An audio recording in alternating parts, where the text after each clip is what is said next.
How's it going, guys? Welcome back to another episode of Luke's Reviews, and on today's video, the London Film Festival has come to a close, and what a way to close with the much anticipated Joel Coen directed adaptation of Shakespeare's classic play, The Tragedy of Macbeth.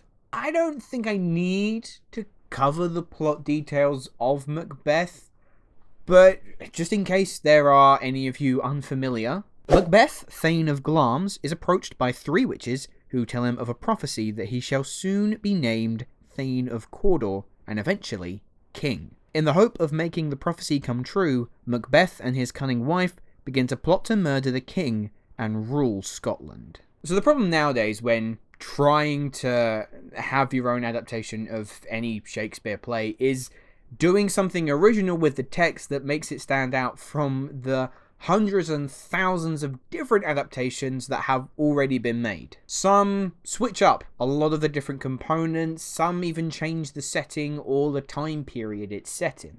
And I think that's what makes Joel Coen's version so staggering, is that it sticks so close to the source material. It's not trying to fit in a singular point in time, it's not bending itself around to create some sort of timely setting. Joel Coen, who has actually gone solo this time, not partnering up with his brother Ethan, has stripped the film down to the components that matter, and rightly so, builds his film around the text. And the result?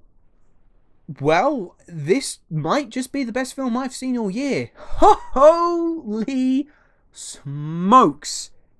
This is a goddamn tour de force. I briefly just want to touch on what I meant by that he strips everything back.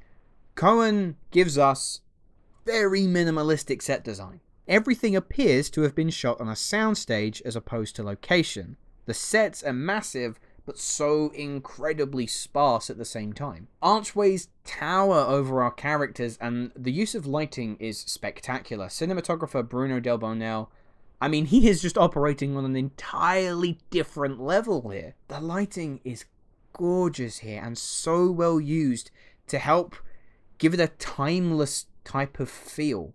Like with the monochrome and black and white filter, it's stunning. You could have told me that this was a film made in the 40s or the 50s, directed by an Oscar Wilde, perhaps. And besides the fact that it stars modern day actors, I would not be able to tell the difference. The direction is that freaking impressive. There's basically no change to the Shakespearean text either, so if you're not too fond of Shakespearean language, I don't know how you're going to fare with this. Also, I will say that if you're not familiar with the story of Macbeth, I'm not entirely sure how accessible this is going to be with you. I happen to adore the play. It's my favourite of Shakespeare plays, and I have studied it to death. So it didn't prove to be any issue for me, but for potential newcomers, I can't say with confidence how you're going to fare. But what I love most about Macbeth are the characters. Macbeth and Lady Macbeth, in my opinion, are two of the most fascinating characters in all of English literature, and in the hands of a right performer, we're talking about performances for the ages. Denzel starts off as a very subdued and content Macbeth, happy with how his life currently is up until he meets the three witches, and I will touch on them in a second. Oh boy! But Washington does a masterful job as you see the paranoia chip away, consuming him within as his anger bubbles and before long explodes in a fiery ball of rage. It really is up there with his best work, and in terms of awards contenders, really for Best Actor right now, it's between him and Will Smith for King Richard. I can't quite call it. It's going to be close. In a genius casting decision, standing alongside Denzel as his Lady Macbeth is the GOAT herself, Frances McDormand. I could not think of better casting, and she makes for an outstanding Lady Macbeth. The power she holds over Denzel towards the beginning of the film, and how it then crumbles towards this film's second half, is mesmerizing. And her rendition of the Out Damn Spots monologue is just, oh my god, it's so good. I think what I love most about her performance, especially in regards to that monologue, is that you feel like you're hearing it for the first time, and that in itself is such an incredible sensation. The supporting players all do brilliant work too. Corey Hawkins was great as Macduff. Dudley Dursley himself, Harry Melling, makes an appearance as Malcolm. Two actors who I'm unfamiliar with, but both do magnificent work, are Alex Hassel and Bertie Carvel as Ross and Banquo respectively. But let's talk about the witches, or should I say, witch.